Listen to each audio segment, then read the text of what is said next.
উটের কান্নার মতো কান্না না, ঘোড়ার কান্নার মতো কান্না না। সন্তান যেমনি মার জন্য বাপের জন্য বাচ্চায় যেমন চিল্লায় কান্দি, ঠিক শিশু বাচ্চার মতো মানুষের আওয়াজে কান্না শুরু করেছি। কান্নার আওয়াজ দূর দূর পর্যন্ত চলে গেছি। হাবিবে কিবরিয়া নবী এই গাছের কান্নার আওয়াজে মিম্বরে আর বৈশা থাকতে পারে নাই। ওর কান্না থামাইবার জন্য আল্লাহ নবী গাছটাকে বুকের ভিতরে চাপা দিয়ে ধরছে। এই কান্দিস না, থাম থাম বলতেছেন আল্লাহর নবী। কোন রেওয়ায়েতে আছে মিম্বরে বসে আল্লাহর নবী এমনি ঘাড় হেলায় দিয়ে কয়, কান্দিস কেন, কি দুঃখ বল। গাছ কয়, আমার পিঠে হেলান দিয়ে খুতবা দিতেন, আমি বাপ এখন এটা বিয়োগ বেদনায় কান্দি। আল্লাহর রাসূল সাল্লাল্লাহু আলাইহি ওয়াসাল্লাম মিম্বার থেকে নাইমে ওরে জড়ায় ধরে ওরে বলতে লাগলেন। কি বলতেছেন আল্লাহর নবী? এক বর্ণনা আছে আল্লাহর রাসূল খেজুর গাছটাকে হাতায় আর আদর করে আর কয়, কান্দিস না, আমি দোয়া করব তুই মরা থাকবি না, তুই জীবিত হয়ে যাবি।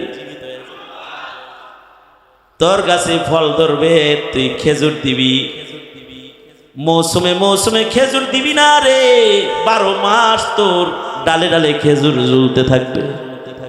যারাই মসজিদে নববীতে আসবে আমার মসজিদে, তারা তোর গাছের খেজুর হাতে ছিঁড়ে ছিঁড়ে খাবি। কিয়ামত পর্যন্ত তোর খেজুর দিয়ে এই মসজিদে মেহমানদারি চলবে। কান্দিস না, কান্দিস না, থাইমা যা। আল্লাহর রাসূল হাতগুলা আদর করে করে এগুলো কইতেছে। খেজুর গাছটা খেজুর গাছ হলে কি হবো, চালাক খেজুর গাছ। ও কান্নার স্পিড আরো বাড়াইছে, এই শোনার পরে আরো বাড়াইছে। মনে মনে ভাবতে পারেন যে আল্লাহর রাসূল বললেই কি মরা গাছ তাজা হবে? মনে মনে বলতে পারেন হবে তো। এটা কি আপনি কোন আপনার কথা নাকি আল্লাহর কথা? আল্লাহর রাসূল যা বলবে আল্লাহ সেটাই বাস্তবায়ন করবে। আল্লাহ নিজে কোরআনে হাকিমের ভেতরে বলতেছেন যে আমার রাসূল নিজের থেকে কিছু কয় না। আমার রাসূল খালি নিজের থেকে কিছু কয় না তা না, আমার রাসূল কোনো উল্টা পাল্টা কয় না। সূর্য উল্টা পাল্টা চলতে পারে। আল্লাহ বলেন ওয়ান নাজমি ইযা হাওয়া, সূর্য উল্টা পাল্টা চলতে পারে। মা দাল্লা সাহিবুকুম ওয়া মা গাওয়া, তোমাদের মাঝে আমার বন্ধু আছে, উনি উল্টা পাল্টা চলে না, উনি উল্টা পাল্টা বলে না, উনি সোজা সোজা বলে। মা ইয়ান্তিকু আনিল হাওয়া ইন হুয়া ইল্লা ওয়াহয়ু ইউহা, উনি যা বলে সব আমি যা যা বলি তাই তাই বলে, একটাও নিজের থেকে বলে না। আল্লাহু আকবার, একটাও নিজের থেকে বলে না তিনি। তার মানে রাসূল বলতেছেন যে খেজুর গাছ তুই জেতা হবি। তার মানে কি খেজুর গাছ জেতা হয়ে যাবে, 12 মাস খেজুর দিবে, কিয়ামত পর্যন্ত হায়াত পাবে, মরবে না। নবী বলতেছে ব্যত্যয় হওয়ার কোনো সম্ভাবনা, বলেন সম্ভাবনা নাই। সূর্য উল্টা চলে, অনেক সময় ভিন্ন লাইনে চলে। দেখবেন গরমের দিনে সূর্য একদিক দিয়ে উঠে, শীতের দিনে আর এক দিক দিয়ে উঠে। নবীর কথার ব্যত্যয় নাই। নবী যা বলতেছেন হবে, এটা হয়ে যাবে, এটা নবী বলছেন না, ইশারা করলেও হয়ে যাবে। চাঁদের দিকে ইশারা করে বলছেন ভাগ হয়ে যা, মানে সাক্কাল কামার, চাঁদ আর জোড়া অবস্থায় থাকতে পারে নাই, ভাগ হয়ে দুই প্রান্তে পড়ে গেছে। আল্লাহু আকবার, প্রান্তে পড়ে গেছে। আবার আল্লাহর রাসূল ইশারা করেছেন উঠে যা, মিলে যা, দুইটা মিলে গেছে। किसने जर्रू को उठाया, किसने जर्रू को उठाया और सहारा कर दिया, किसने कतरू को उठाया और दरिया कर दिया, किसकी हिकमत ने यतीमों को किया दुर्रे यतीम और गुलामों को ज़माने भर का मौला कर दिया, सबको वहदत का दुनिया को दिया हजरत मोहम्मद ने, दुई को दूर हर दिल से किया हजरत मोहम्मद ने, दुई को दूर हर दिल से किया हजरत मोहम्मद ने, बराए एहसान दुनिया पर क्या हजरत मोहम्मद ने शरीके दर्द मजलूमा अनी से हाल महरूमा दिल का आलम कहा में क्या हजरत मोहम्मद ने। उनी तो গোটা আলমকে হাতের তালুর ভেতরে নিয়ে নিয়েছিলেন। ওই রহমাতুল লিল আলামিন নবী উনি বলবেন মুখ দিয়া, গাছ তোর হায়াত বাড়বে, হায়াত হবে না, এটা হয় না। কিন্তু গাছটা আরো ভালো কিছু চায়। গাছ বলে এই দুনিয়ার হায়াত আমি চাই না, এটা আমার লাগবে না। নবী বলেন তাই বুঝছি, কি চাস তুই? বুঝি জান্নাতে আমার লগে থাকবার চাস? ঠিক আছে, তুই আমার লগে জান্নাতেও থাকবি। এখনো তোকে মসজিদ থেকে বের করব না, উঠামু না তোরে। তোরে এই জায়গায় মসজিদের ভিতরে দাফন করে দিব, আমার পাশাপাশি এখানে শুয়ে থাকবি।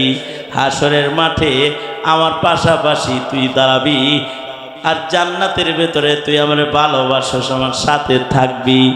যখন লাশ আসল আশা পুরা হয়ে গেছে, তো সাথে সাথে আর দেরি নাই, খেজুর গাছের কান্না সাথে সাথে বন্ধ হয়ে গেছে। এটা আলমে বরজখ, আলমে দুনিয়া আর আলমে আখিরাতের মাঝখানে হলো আলমে বরজখ, বরজখের হায়াত। বরজখে যখন থাকবো আমরা, এই হিসাব নিকাশ যাদের ভালো, এদের বরজখ জান্নাতের বাগান হয়ে যাব। বরজখের কবরে তারা জান্নাতে থাকবে। আল্লাহর রাসূল বলেন, ক্বালা রাসূলুল্লাহ সাল্লাল্লাহু আলাইহি ওয়াসাল্লাম, আল কবরু রাউযাতুম মিন রিয়াজিল জান্নাহ আও হুফরাতুম মিন হুফারিন নার। হাবিবে কিবরিয়া মুহাম্মাদুর রাসূলুল্লাহ সাল্লাল্লাহু আলাইহি ওয়াসাল্লাম বলেছেন যে কবর এমন একটা ঘর, এই ঘরটা কারোর জন্য জান্নাতের বাগান, আবার কারোর জন্য দোজখের আগুনের খণ্ড। সুতরাং কবরে যাওয়ার আগে হিসাব নিকাশ মিলাইতে হবে, সাবধান। যারা হিসাব মিলায় কবরে চলে যাবে তাদেরকে কবরের ভেতরেই জান্নাতি নিয়ামত দেয়া হবে। তারা একটা আরামের ঘুম দিবে কবরে। দুনিয়াতে তো বিভিন্ন ভেজালে আরামে শান্তিতে ঘুমাইতেও পারছে না। হাদিসে আছে, হিসাব মিলায় কেউ কবরে গেলে, কবরে যাওয়ার সাথে সাথে আল্লাহর পক্ষ থেকে তাকে বলা হবে, নাম, তুমি ঘুমায়া পড়ো। কানাউমিল আরুস, বাসরের ঘুমের মতো আরামের একটা ঘুম দাও। বাসর রাত্রে স্বামী স্ত্রী যখন ঢুকে পড়ে, তো তাকে কেউ ডিস্টার্ব দিবার চায় না, ডাকবার চায় না, এটা শান্তিতে ঘুমা করা। আল্লাহ জালার থেকে কেবল ঘরের ভিতরে ঢুকছে, ও করে কেউ ডাকিস না, আশেপাশে কেউ আসিস না। একটা হিসাব মিলেন না, নেককার বান্দা যখন কবরে যায়, আল্লাহ তাআলা তখন বলতে থাকে, আমার বান্দা দুনিয়ার অনেক জঞ্জাট পার হয়ে কেবলমাত্র এসে কবর ঘরে এসে একটু শুইছে, বান্দারে বল ঘুমাইতে, বাসরের ঘুম ঘুমাইতে ক।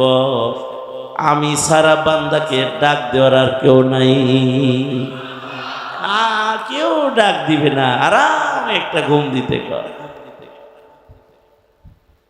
মরণ তো লাগবে নাকি? কে কে মরবেন না হাত তোলেন তো দেখি। একজনও নাই? ওই যে একজন মরবো না হলেও আন্দাজে, এই যে মোবাইল হাতে যে তোর, তো ওয়াজ তো ভিতরে ঢুকাইতেছে না, মোবাইলের ভিতরে ঢুকাইতেছে। আল্লাহ, মরণ তো হবেই, মরতে তো হবেই, কবরে তো যাইতে হবেই সবাই। কবরের ওই ঘরটা যেন আবার দোজখের খণ্ড না হয়ে যায়, এর জন্য হিসাব মিলান দরকার না? হ্যাঁ, মরতে হইব কখন জানি? হ্যাঁ, কমপক্ষে 5 বছর পরে নাকি কর, নাকি 1 সেকেন্ডেরও ভরসা নাই, মরে গেলে যাইতে হইব কবরে। ইহা হাম সব মুসাফির হ্যায় ওহি আখির ঠিকানা, ইহা হাম সব মুসাফির হ্যায় ওহি আখির ঠিকানা, কোই আগে রওয়ানা है कोई पीछे रवाना, कोई आगे रवाना है कोई पीछे रवाना। কেউ আগে যাইব, কেউ পরে যাইব, যাইতে হবে, যাইতে হবে সকলকে।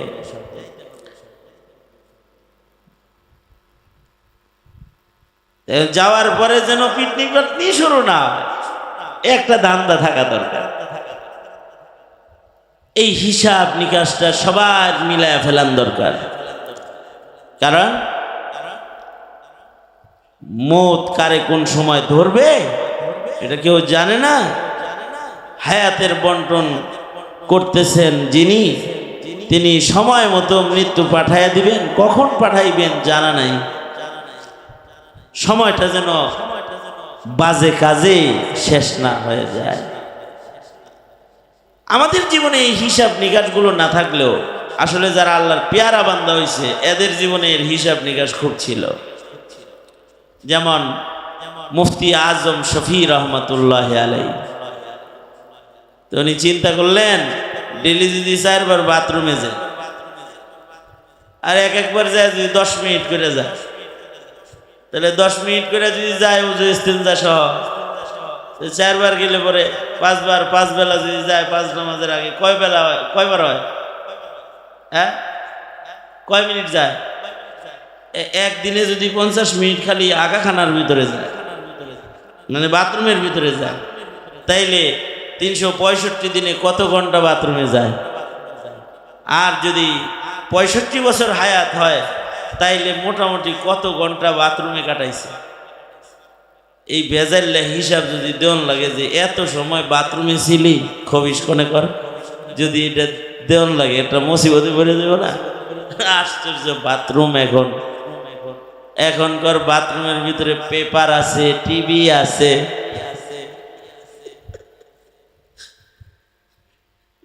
হাইকমোড তো বই আরামসে টিভি দেখো, বাথরুমের ভিতরে টিভি আছে। নজর তুমি আই নাই, আমি নিজের চোখে এমন বাথরুম দেখছি যে বাথরুমে টিভিও আছে, বাথরুমের ভেতরে টেলিভিশন, বাথরুমের ভেতরে লাইব্রেরি পত্রিকা বুঝায়, পত্রিকা রেখে দিছে, বিভিন্ন ম্যাগাজিন রেখে দিছে বাথরুমে, মানে হে আরামসে এই কাম করে। ওর তার তাহলে 10 মিনিট না, ওর যাইব কত মিনিট চিন্তা করে দেখেন একটু। কারণ ও তো পত্রিকা খতম না দিয়ে উঠবো না, খবিসের মতো বয়ে বয়ে খালি দুর্গন্ধি নাক দিয়ে যাইবো আর পেপার পড়বো আরামে। আবার স্প্রে আছে, কতক্ষণ পর পর স্প্রে করবো।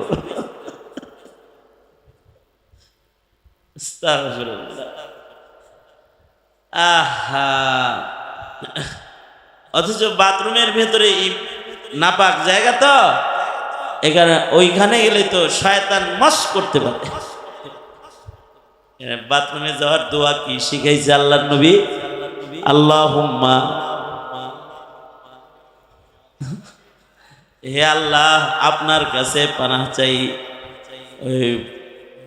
খবিশ খান্নাস জিন যেগুলো আছে, শয়তান যারা আমার ক্ষতি করবে, আল্লাহ নাপাক জায়গায় নাপাক গুলা বয়ে রয়েছি, ওগর থেকে আপনার কাছে পানাহ চাই। কত বড় খবিশ হইলে বাথরুমে যায় পেপার করে আর মসজিদে এসে তাড়াহুড়া করে।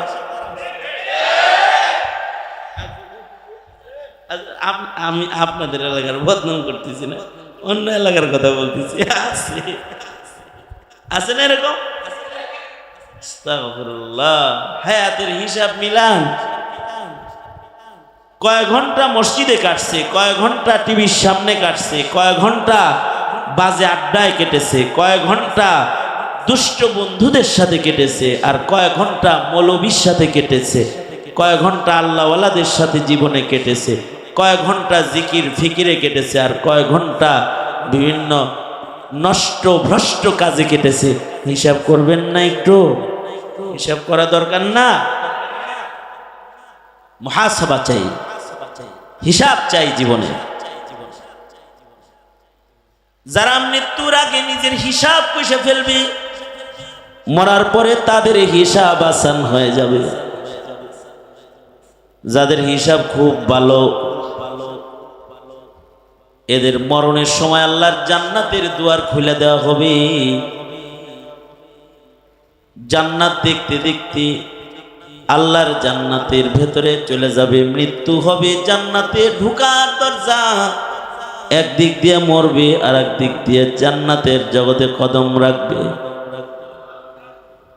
আর হাদিসে আছে, কবর নামক ঘরে যখন তার আপনজনরা তাকে শুইয়ে রাখবে, আল্লাহ তাআলা ফিরিস্তাদেরকে ডেকে বলবে, আল্লাহ নিজে ফিরিস্তাদেরকে ডেকে বলবে, ফিরিস্তারা রে, আমার জান্নাত থেকে একটা খিড়কি, একটা জানালা ওর কবর বরাবর খুলে দি। আমার বান্দা জান্নাতের নাজার নিয়ামত কবরে বসে বসে ভাগ পাক। সুবহানাল্লাহ। খিড়কি খুলে দে। তো আল্লাহর হুকুমে ফিরিস্তারা জান্নাতের জানালা একটা তার কবর বরাবর খুলে দিবে। মুহতারাম হাজরিন, আর যদি হায়াতের হিসাব ভালো না হয়, কবরে যাওয়ার লগে লগে একটা হিসাব শুরু হয়ে যাবে। কবরে হিসাব নিকাশ আছে। কবরে প্রশ্ন উত্তর আছে। কবরে প্রশ্ন করা হবে, 3টা প্রশ্ন করবে। আশ্চর্য মালিক প্রশ্ন কি করবে সব আগেই ফাঁস করে দিছে। দুনিয়ার কোন পরীক্ষকে প্রশ্ন ফাঁস করে, আল্লাহ তাআলা প্রশ্ন আগেই ফাঁস করে দিছে। প্রশ্ন আউট। পরীক্ষা যত দামি হয় প্রশ্ন তত আসান হয়। দামি পরীক্ষার কিন্তু প্রশ্ন ফাঁস হয় দামি পরীক্ষার। ইমানের পরীক্ষার চাইতে দামি পরীক্ষা আর আছে, এর লেগে প্রশ্ন আগেই ফাঁস করছে। এখানে ওলামা হযরত যারা আছে এরা বুঝবে ভালো। যেমন যারা মুফতি সাহেব হয় না, মুফতি সাহেব মুতাখাসসিস, এই ইফতা পড়তেছে, মুফতি হইতেছে, এরা যখন পরীক্ষা দেয়, আজব একটা পরীক্ষায় ডাইরেক্ট নকল করার অনুমতি আছে। সেটা হইল ইফতা পরীক্ষা। হুজুর রে বলবো যে হুজুর ওই কিতাবটা দেন, তো সেই কিতাবই দিব। তো হুজুর বলবো যে কিরম পড়ছস, তেই হইল লেহস না দেখি, লেখ লেখ নেই, কিতাব দিলাম লেখ, তাও বুঝেন নেই কথাটা।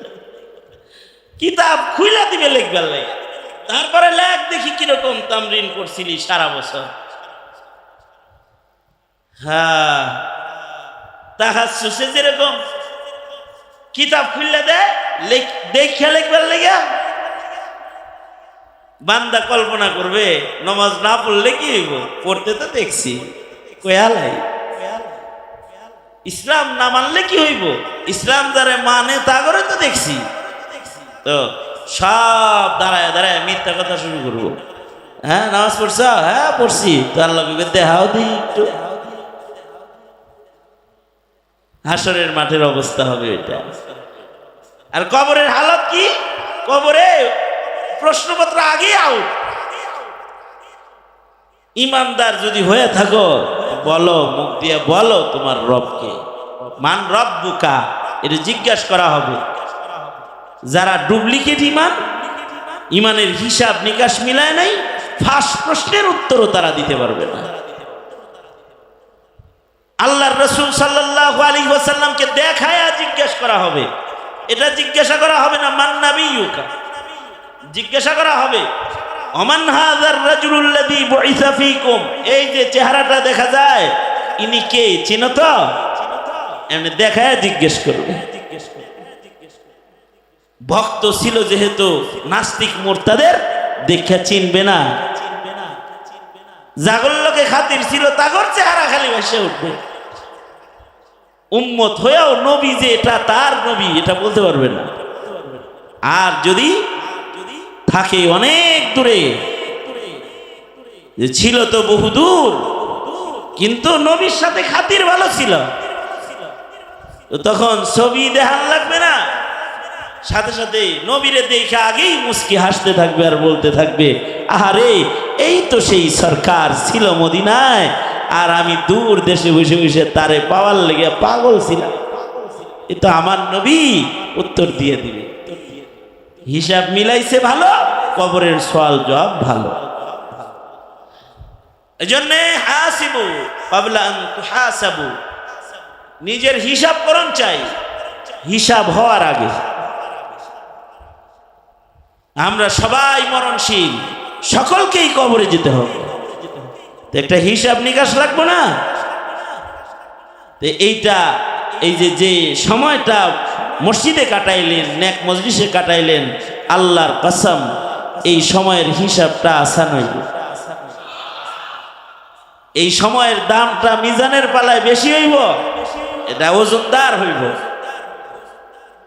আল্লাহ তাআলা এই নিয়ামত বুঝার তৌফিক দান করেন, জোরে বলেন আমিন।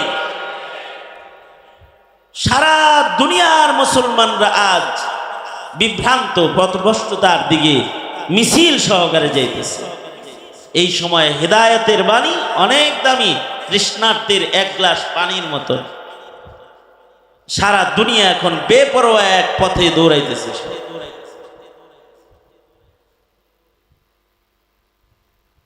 তা আমাদেরকে যদি নাজাত পাইতে হয় আর যদি আল্লাহকে পাইতে হয়, তাইলে এই জাতিকে সহজ তরিকা হলো নবী প্রেমিক বানাইতে হবে। দল প্রেমিক, নেতা প্রেমিক, ব্যক্তি প্রেমিক, চাকরি প্রেমিক, ব্যবসা প্রেমিক, সব আছে প্রেমিক। নবী প্রেমিক বানাইতে হবে, নবী প্রেমিক। নবী প্রেম যদি জাতির ভেতরে উঁচু পায়ার হয়, তখন এই জাতি নবীর ইত্তিবার মাধ্যমেই সহজে আল্লাহকে পেয়ে যাবে। এটা একমাত্র সহজ লাইন আল্লাহ পাওয়ার, সহজ লাইন জান্নাতে যাওয়ার, সেটা হলো ইত্তিবাউন নবী, নবী আলাইহিস সালামের ইত্তিবা। অর্থাৎ নবীজি শিক্ষক হয়ে এসে যে তাহজিব তামাদ্দুন, যে কালচার, যে তালিম আমাদেরকে দিয়ে গেছেন, এইটাকে জাতির ভেতরে ধরে রাখতে হবে। এই নবীর তালিম জাতিরে শিখানোর মাদ্রাসা ছাড়া আর কোনো জায়গায় নেই। একমাত্র শ্রেষ্ঠ জায়গা নবীর আদর্শ হেফাজতের, সেটা হলো মাদ্রাসা। হ্যাঁ, দাওয়াত ও তাবলীগের মাধ্যমেও কিছু হেফাজত হইতেছে, ওয়াজ নসিহতের মাধ্যমে কিছু হইতেছে, কিন্তু এই যে মাদ্রাসার বুনিয়াদ, এটা হলো নবীর আদর্শ সংরক্ষণের কেন্দ্রবিন্দু। এখানে নবীর আদর্শ হেফাজত। আমাদের সন্তানরা এমন এখন যে আমাদের সন্তানদের ভেতরে নবীজির সুন্নাহর পরিচয় নাই, নবীজির মোহাব্বত আমাদের সন্তানদের দিলে নাই। কারণ আমাদের শিক্ষা সিলেবাস এমনভাবেই সুসজ্জিত করা যে আগে তাও বিশ্বনবীর পরিচয় এরকম শিরোনামে বইয়ে লেখাটা কিছু ছিল, এখন সেগুলো নাই। কবিকে যতটা চিনে নবীকেও অতটা চিনে না। নবীকে চিনে না, নবীজির সাথে উম্মতের অনেক বড় দূরত্ব আর গ্যাপ পয়দা হইতেছে। ধীরে ধীরে এই গ্যাপ বাড়তেছে। এই কারণে মুসলমান হয়ে জন্মগ্রহণ করেও নবীকে গালি দেওয়ার লোক বাড়তেছে। জন্ম কিন্তু মুসলমান, কিন্তু নবীকে তিরস্কার করা, নবীকে গালি দেওয়ার প্রবণতা বেড়ে চলেছে। কারণ কি? নিজের নবীকে নিজেই চেনে না। আমরা আমাদের দুর্বলতা হলো আমরা আমাদের রাসূলের পরিচয় আমাদের সন্তানদেরকে দেই না, নবী চিনাই না, ইসলামের পরিচয় শিক্ষা দেই না। ইসলাম যে একটা শানদার ধর্ম, ইন্নাদ দীনা ইনদাল্লাহিল ইসলাম, আল্লাহর মনোনীত দিন হলো ইসলাম, এটা যে নিজের ছেলে সন্তান এদের শিখামো, শিখাই না তো। ওরা কোনটা ইসলাম আর কোনটা ইসলাম না এটা জানেই না। এই হলো আমাদের সন্তানের হালত। কোরআনের সাথেও তাআল্লুক নাই। কোরআন যে কমপ্লিট জীবন ব্যবস্থা, এইটা আমাদের সন্তানরা এখন এটা আর বুঝে না, এটাকে মধ্যযুগের গ্রন্থ মনে করে। এই এত বড় একটা গ্যাপ আমাদের নবপ্রজন্মের সাথে, দ্বীনের সাথে, ইসলামের সাথে, ইসলামের নবীর সাথে ধীরে ধীরে এই গ্যাপটা আস্তে আস্তে প্রশস্ত হইতেছে।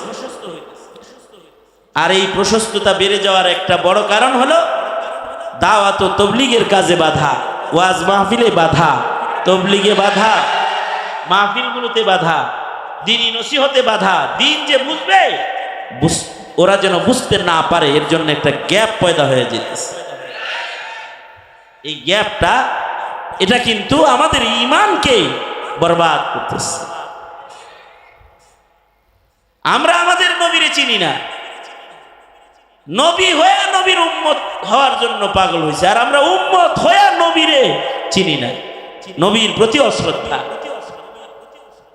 ঈসা আলাইহিস সালাম উনি যে করবে কিয়ামতে আবার আসবেন, ঈসা নবী আল্লাহর কাছে দোয়া করেছিলেন, আল্লাহ আমাকে বিশ্বনবীর উম্মত হিসেবে কবুল করে। এই দোয়া কবুল হয়েছে তো আল্লাহ তাআলা পয়গম্বর ঈসা আলাইহিস সালামকে জীবিত আসমানে নিয়ে গেছেন। আবার তিনি কিয়ামতের পূর্বে আসবেন, উম্মত হয়ে আসবেন। উম্মত হয়ে, শুধু উম্মত হয়ে আসবেন না, দুনিয়াতে আসার পরে নবীর তরিকায় বিয়ে করবেন, বাচ্চা কাচ্চা হবে, ইসলামের পতাকাকে উঁচু করবেন, দাজ্জালকে হত্যা করবেন, সারা দুনিয়া ইসলামের পতাকা উড্ডীন করবেন এবং নবীজির রওজায়ে আতহারে নবীজির পাশে দাফন হইবেন এবং হাসরের মাঠে নবীজির পাশে উনি কাছাকাছি দাঁড়াইবেন। এই কারণেই যখন ময়দানে মাশরে বিচার বন্ধ অবস্থায় আল্লাহ কাহার রূপ নিয়ে বসে থাকবে, সব থরথর করে কাঁপবে, কেউ কথা বলতে পারবে না। ঈসা নবী আল্লাহর রসুলকে ডেকে বলবেন, ওগো সরকার, দুই দাবি নিয়ে আইছি, আমি নবী আবার আপনার উম্মত, কিন্তু একটু জবান খুলেন, আল্লাহকে একটু বিচারটা শুরু করতে কন, রহম করতে কন, শাফাআত করেন। তো আল্লাহর রাসূল শাফাআত করবেন। ঈসা আলাইহিস সালাম চিনল, নবী হয়ে উম্মত হইতে চাইল, আর আমরা উম্মত হয়ে বের হওয়ার প্রতিযোগিতা, ইসলাম থেকে বের হওয়ার প্রতিযোগিতা চলছে এখন। প্রজন্মের ভেতরে ইসলামের দীক্ষা শিক্ষা থেকে বেরিয়ে যাওয়ার প্রবণতা, ইহুদ নাসারার কালচার ধরার প্রতিযোগিতা, এটা হলো আমাদের প্রজন্মের বর্তমান প্রেজেন্ট হালাত।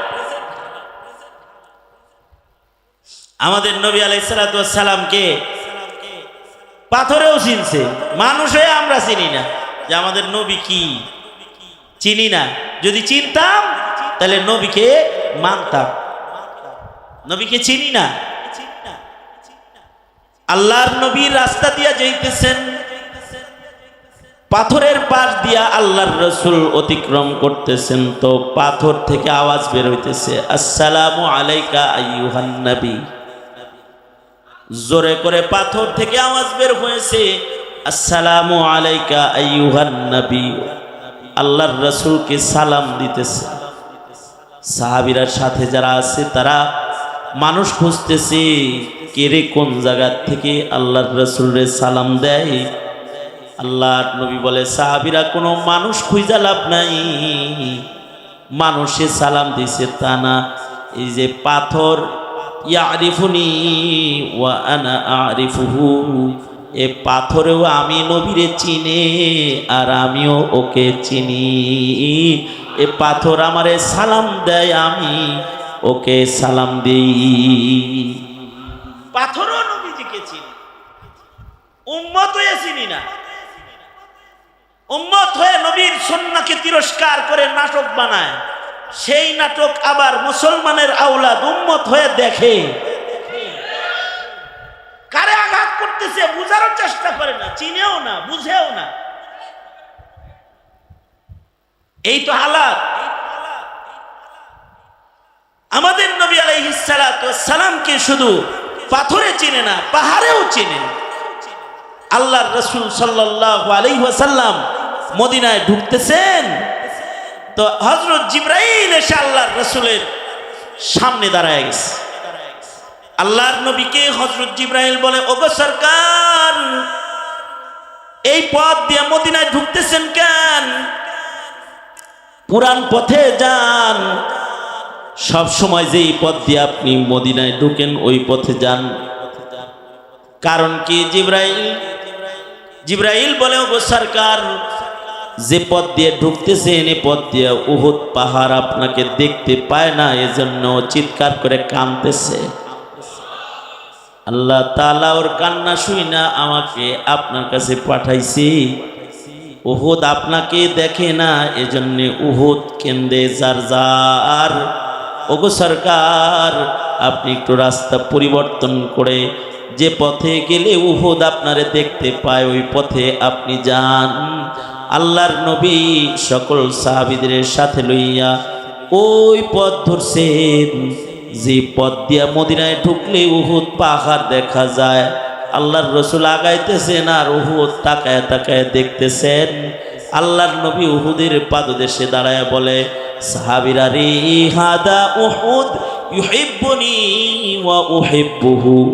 সাহাবীরা রে, এটা উহুদ পাহাড়, এই পাহাড় আমি রাসূলকে ভালোবাসি, তাই আমি রাসূলও কিন্তু উহুদ পাহাড় রে ভালোবাসি। আল্লাহর নবীকে আপনি উম্মত হয়ে চিনি না, কিন্তু পাহাড়েও চিনি, গাছেও চিনি, সাজারেও চিনি। বুখারীতে আছে, আল্লাহর রাসূল সাল্লাল্লাহু আলাইহি ওয়াসাল্লাম তখন ছোট, কৈশোরে। নবীজি কেবল বালে গইবেন, করিবুল বুলুগ, এরকম সময় নবীজির কৈশোর। আল্লাহর রাসূল নিজের চাচা আবু তালিবের সাথে সিরিয়ায় ব্যবসায় যাইতেছেন, বাণিজ্যিক কাফেলার সাথে মুসাফির হইবেন, সফর শুরু করছেন। চাচা গল লগে বাতিজার সফর। তো হুজুরের চাচা আবু তালিব উনি নবীজিকে সাথে নিয়ে কুরাইশি কাফেলা যাইতেছে। কাফেলা বড় খুশ, আনন্দিত, কারণ এরা সবাই চিনে এই বাচ্চাটাকে। সবার কথা হইল, আবু তালিব, মুহাম্মদ যেহেতু সাথে আছে, বরকতই বরকত হবে ব্যবসা। এবার আমার নবী আলাইহিস সালাতু ওয়াস সালামের বরকত নেওয়ার জন্য এবার বরকত যে পাবে এটা কনফার্ম হয়ে গেছে, সবাই খুশি। নবীজিও সাথে চলতেছে।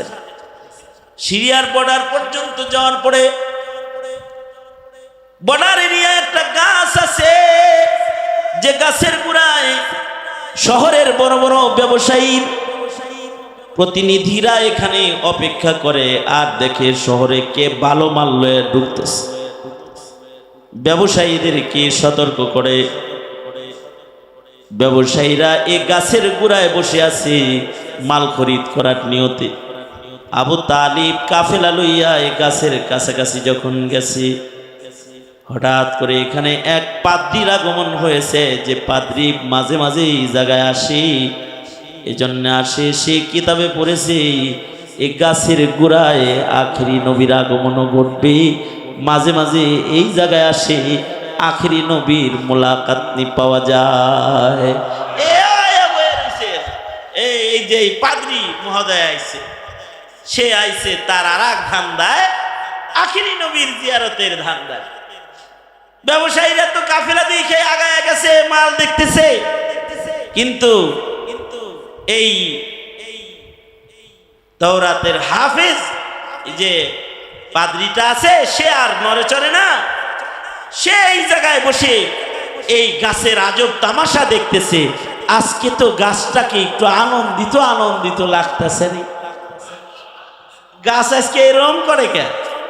কিরকম করতেছে, কি দেখতেছে? বুখারীতে আছে, এই পাদ্রী খেয়াল করে দেখতেছে যে গাছটা, যেই কাফেলাটা আসতেছে, গাছটা নিজের ছায়াটাকে লম্বা করে ফিরা ওই দিকে ইস্তেকবাল করেছে, যেই দিক দিয়ে মুহাম্মাদুর রাসূলুল্লাহ সাল্লাল্লাহু আলাইহি ওয়াসাল্লাম আসতেছে। গাছ তার ছায়াটাকে আগায় দিছে আল্লাহর রাসূলের দিকে। পাদ্রী এটা দেখা পেরেশান হয়ে গেছে।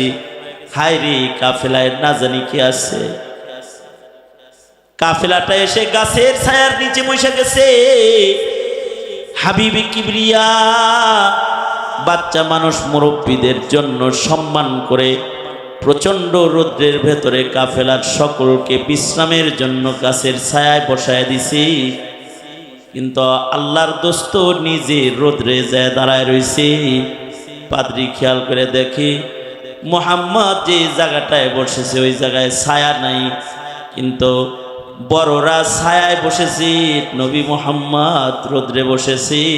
কিছু সময় পরে গাছ আর নিজেকে ঠিক রাখতে পারে নাই, ডালগুলা কাত হইয়া আল্লাহর রসুলের মাথার উপরে চলে গেছে। আল্লাহর রসুলকে চিনেছে, নবীকে ছায়া দেয়া ইবাদত মনে করতেছে। এই দৃশ্য দেখা পাদ্রী খাজা আবু তালিবকে বলে, তুমি তো তোমার ভাতিজারেই চিনো না, কারে লয়ে আইছো? এটা এই শহরে ঢুকলে তার বহু দুশ্মন এখানে অবস্থান করে, যারা নিজেদের ধর্মের দুশ্মন মনে করে তোমার ভাতিজা আহমদকে। তোমার ভাতিজার নাম আরে তওরাতে আছে ইসমুহু আহমদ, তাড়াতাড়ি এটারে লয়ে চলে যাও, একে নিয়া এই শহরে ঢুইকো না, এখানেই ব্যবসা করো, এখানেই মাল বিক্রি করো। আল্লাহর নবী সাথে আছে হাবিবুল্লাহ, মালটা ওখানে চালাইছে।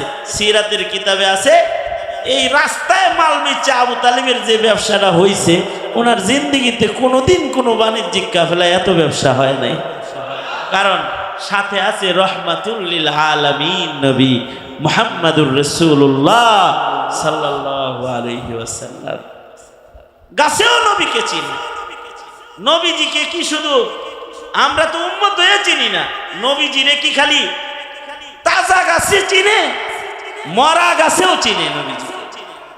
আল্লাহর রসুলকে মৃত গাছেও চিনে। এমন কোনো হাদিসের কিতাব নাই যে কিতাবে, বড় বড় কিতাবগুলোতে নবীজির মিম্বরের বর্ণনা নাই।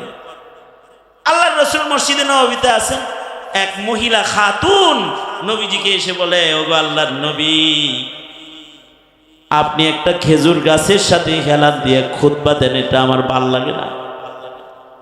ওগো আল্লাহর নবী, আপনি যদি আমাকে অনুমতি দেন তাহলে আমি আপনার জন্য একটা মিম্বার বানাবো, যে মিম্বরের ভেতরে বৈশা আপনি বয়ান করবেন, খুতবা দিবেন।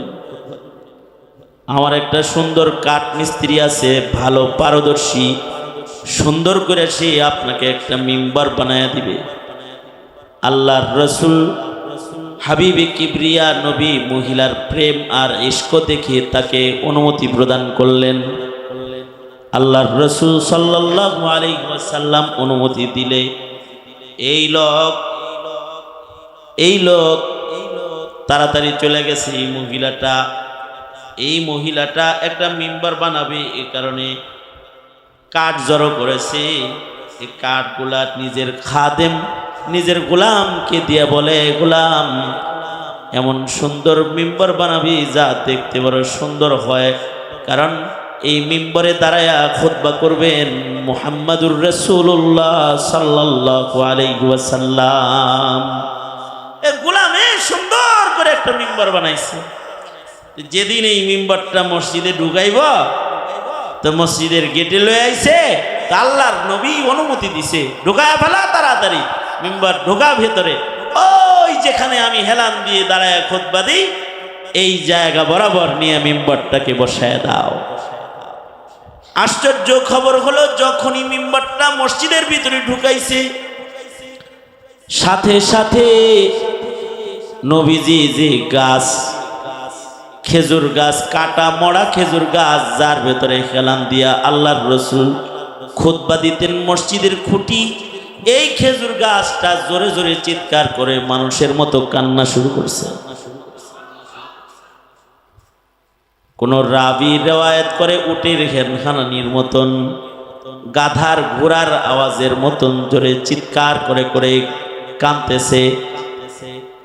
কোন সাহাবী বলেন না না না, আব্দুল্লাহ ইবনে আব্বাস বলে উটের কান্নার মতো কান্না না, ঘোড়ার কান্নার মতো কান্না না।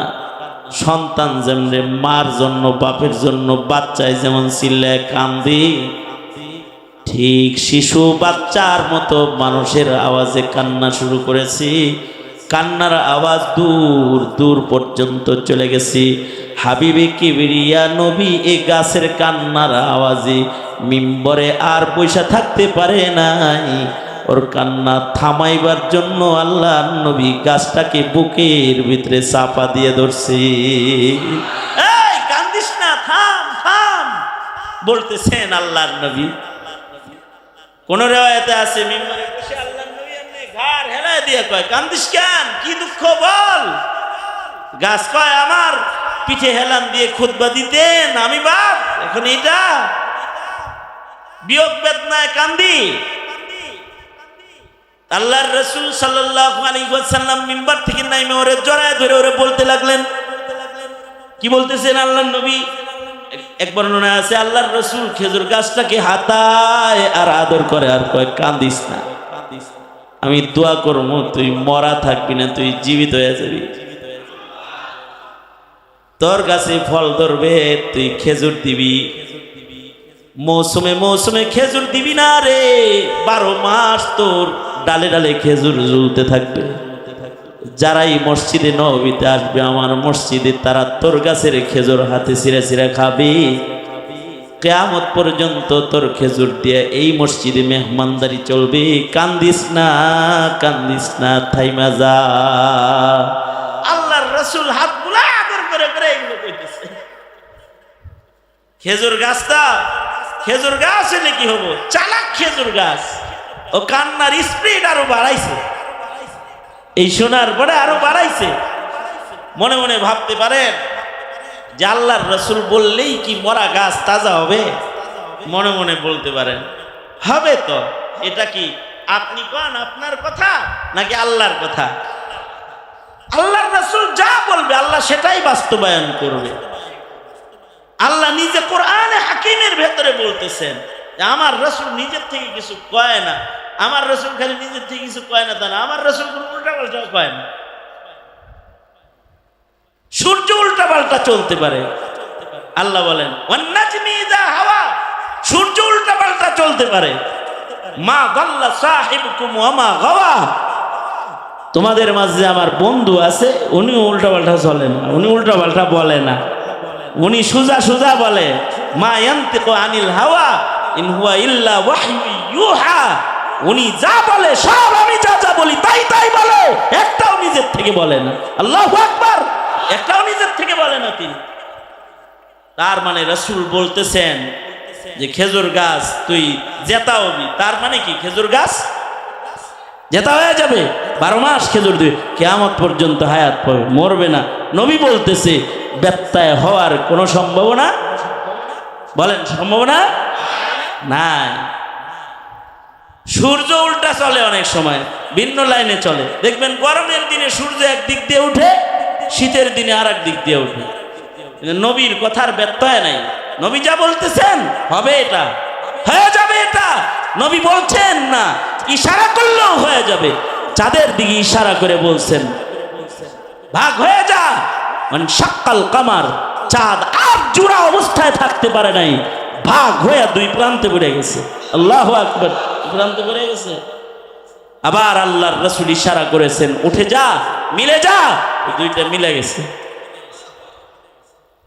किसने जर्रू को उठाया, किसने जर्रू को उठाया और सहारा कर दिया, किसने कतरू को उठाया और दरिया कर दिया, किसकी हिकमत ने यतीमों को किया दुर्रे यतीम और गुलामों को ज़माने भर का मौला कर दिया, सबको वहदत का दुनिया को दिया हजरत मोहम्मद ने, दुई को दूर हर दिल से किया हजरत मोहम्मद ने, दुई को दूर हर दिल से किया हजरत मोहम्मद ने, बराए एहसान दुनिया पर क्या हजरत मोहम्मद ने, शरीके दर्द मजलूमा अनी से हाल महरूमा, दिल के आलम का हाथों में किया हजरत मोहम्मद ने। उन्हीं तो গোটা আলমকে হাতের তালুর ভেতরে নিয়ে নিয়েছিলেন। ওই রহমাতুল লিল আলামিন নবী, উনি বলবেন মুখ দিয়া, গাছ তোর হায়াত বাড়বে, হায়াত হবে না, এটা হয় না। কিন্তু গাছটা আরো ভালো কিছু চায়। গাছ বলে এই দুনিয়ার হায়াত আমি চাই না, এটা আমার লাগবে না। নবী বলেন তাই বুঝছি, কি চাস তুই? বুঝি জান্নাতে আমার লগে থাকবার চাস? ঠিক আছে, তুই আমার লগে জান্নাতেও থাকবি। এখনো তোকে মসজিদ থেকে বের করব না, উঠামু না তোরে। তোরে এই জায়গায় মসজিদের ভিতরে দাফন করে দিমু, আমার পাশাপাশি এখানে শুয়ে থাকবি। হাসরের মাঠে আমার পাশাপাশি তুই দাঁড়াবি, আর জান্নাতের ভেতরে তুই আমার ভালোবাসিস, আমার সাথে থাকবি। যখন লাশ আসল আশা পুরা হয়ে গেছে, তো সাথে সাথে আর দেরি নাই, খেজুর গাছের কান্না সাথে সাথে বন্ধ হয়ে গেছে। সাথে সাথে বন্ধ হয়ে গেছে। গাছেও তো নবীকে চিনল, তুমি আমি নবীর উম্মত হয়ে নবীকে চিনলাম না, নবীর সুন্নতের মর্ম বুঝলাম না, নবীর অনুসরণের মর্ম বুঝলাম না। বুঝলা কার অনুসরণের মর্ম? অভিনেতা, অভিনেত্রী, খেলোয়াড়, তারকা, ফুটবলার, ক্রিকেটার, আগর মর্ম তো খুব বুঝছো, কিন্তু নবীর মর্ম বুঝলে না। চুলটা এরকম কাটে যেরকম খেলোয়াড়ে কাটে, জার্সিটা ওইরকম পরে যেরকম জার্সি খেলোয়াড়ে পরে। কত ভালোবাসে, কত চিনা চিনছে। আমি একজনকে দেখছি কনকনে শীতের ভিতরে, কনকনে শীতের ভিতরে হাফ গেঞ্জি গায়ে দিয়া কাপে খাড়ায় খাড়ায় খেয়াল, খুব ইস্কনে কর, ফুল গেঞ্জি পড়তে পারো। এই শীতের ভিতরে তোমার হাফ হাতা পিন্দা খাড়ায় থাকতে পেরেছে কে? বাড়িতে কি আসলে পোশাক সংকট? মনে মনে ভাবতেছি। একজন আমার হুজুর এই যে কাঁপতে আছে, যে বুঝছেন তো কিছু? কি দেখেন না হুজুর, হাতে ট্যাটো লাগানো, ট্যাটো ট্যাটো। ফুল গেঞ্জি গায়ে দিলে তো ট্যাটো ঢাকা যাবে, এই জন্য কাপে রেমেরম করে, কিন্তু ট্যাটো দেখাইবার লাগিয়া হাফ হাতার গেঞ্জি পরে বাতাসে দাঁড়ায় রয়েছে। ট্যাটোর মর্যাদা বুঝলা, সুন্নতের মর্যাদা বুঝলা না। আহমাক কোথাকার! আকল বুদ্ধি তো সব দুয়া খাইছি আমরা। আমাদের হেমাকাত, আমাদের আকলের কমজোরি আমাদেরকে এইভাবে গ্রাস করছে। বিজাতীয় কালচারের অনুসরণ অনুকরণ আমরা বুঝি পারি, নবীকে বুঝি না, নবীকে চিনি না, নবীর ইত্তিবা আমরা করতে পারি। ধন্যবাদ জানাই সভাপতিকে, যিনি এই জায়গাটা নিজের জায়গা মাদ্রাসায় দিয়ে হয়ে গেছে। আরে নিজের জায়গার কিছু নবীরে দিয়ে গেছে, নবীরে চিনছে। ধন্যবাদ জানাই বর্তমান সভাপতি সাহেবের ছেলে, উনি মাদ্রাসাটা দেখভাল করতেছে। তারপরে ভাইজানের নাম কি যেন? আলম ভাই, কমিশনার, আলম মন্ডল কমিশনার পদপ্রার্থী, উনি এই মাদ্রাসা দেখভাল করার জন্য নিয়ত করছে। এই নবীর ঘর দেখাশোনা করা, নায়েবে নবী দেখাশোনা করা, নবীরে যারা চিনে তারাই এগুলো পারে। যারা নাস্তিক মোরতাদ যারা চিনে তারা মাদ্রাসার পাশে দাঁড়াইতে পারে। এই জন্যে এই মাদ্রাসাকে ভালোবাসবেন। তো ভালোবাসলে কি হবে? মানে হাব্বা সুন্নতি ফাকাদ হাব্বানি ওয়া মান হাব্বানি কানা মাই ফিল জান্নাহ। ওই দেখে তোর গাছরে নবী যেটা কইছে, আমার লগে জান্নাতে থাকবি। আপনা করে আমা করে বলতেছে, আমার সুন্নাহকে ভালোবাসবি, আমার লগে জান্নাতে থাকবি। সুবহানাল্লাহ। রাব্বুল আলামিন নবীর আমানত যে মাদ্রাসায় রয়েছে 10,000, 5,000, 2,000, 1,000 করে আজীবন সদস্য হয়েছে। রাব্বুল আলামিন ইয়া আল্লাহ, সকলে মিলে তোমার কাছে ভিক্ষুকের মতো হাত বাড়ায় ধরেছি। জিন্দেগীর সব গুনাহগুলো আল্লাহ তুমি মাফ করে দাও। জেনে না জেনে অন্ধকারে আলোয় গোপনে প্রকাশ্যে যত পাপাচার করেছি আল্লাহ তুমি ক্ষমা করে দাও। আল্লাহ সকলের, ইয়া আল্লাহ বাড়িতে অসুস্থ রোগী আছে তাদের সুস্থ করে দাও। ইয়া আল্লাহ, যারা অভাবী আছে অভাবীর অভাব দূর করে দাও, যারা ঋণগ্রস্ত তাদেরকে ঋণ মুক্ত করিয়া দাও। রব্বুল আলামিন, জিন্দেগীর এমন কোনো মোনাজাত বাদ নাই যে মোনাজাতে মা বাপের কথা বলা হয় নাই। নিজের হাতে অনেকে নিজের মা কবরে রেখেছে, অনেকে নিজের হাতে নিজের বাপ কবরে রেখেছে। ওগো আল্লাহ, যাদের পিতামাতা কবর জগতে চলে গেছে, তাদের মা বাবার কবর আল্লাহ তুমি জান্নাতের বাগান বানায় দাও আল্লাহ। এ আল্লাহ, যাদের পিতামাতা আছে হায়াত বাড়ায় দাও, বেশি বেশি করে খেদমত করতে পারে তৌফিক দান করো। ওগো রব্বুল আলামিন, আমরা যারা হাত তুলেছি, এ আল্লাহ আমাদের সকলকে তোমার পেয়ারা বান্দা হিসেবে কবুল মঞ্জুর করে নাও। রব্বুল আলামিন, দেশ ও জাতির জন্য কল্যাণের ফয়সালা করো, মুসলিমদেরকে মদত করো, হার কিসমের বালা মুসিবত থেকে জমিনবাসীকে তুমি রক্ষা করো। রব্বুল আলামিন, আমাদের সালাম পেয়ারা নবীর রওজায় আধারে পৌঁছায় দাও। মাদ্রাসার সভাপতি সহকারে যত ময় মুরব্বীরা এখানে মাদ্রাসার রয়েছে, সকলকে নেক জিন্দেগি দান করো। মাদ্রাসার মুতাল্লিক অথবা ওই পরিবারের মরহুম যারা কবরে চলে গেছে, সকলকে জান্নাতের মেহমানদারি করো। ইয়া আল্লাহ, যারা তোমার দ্বীন তোমার ইসলামের জন্য কাজ করে আল্লাহ, তাদের জিন্দেগিতে ভরপুর বারাকাত তুমি দান করো আল্লাহ। اللهم اجعل ثأرنا على من ظلمنا وانصرنا على من عادانا ولا تجعل مصيبتنا في ديننا ولا تجعل الدنيا أكبر همنا ولا مبلغ علمنا ولا غاية رغبتنا ولا تسلط علينا من لا يرحمنا سبحان ربك رب العزة عما يصفون وسلام على المرسلين। কষ্ট দিও না আল্লাহ, মৌতের দিনে সকলের জবানে তুমি জারি করে দিও লা ইলাহা ইল্লাল্লাহু মুহাম্মাদুর রাসূলুল্লাহ বিরহমাতিকা ইয়া আরহামার রাহিমিন।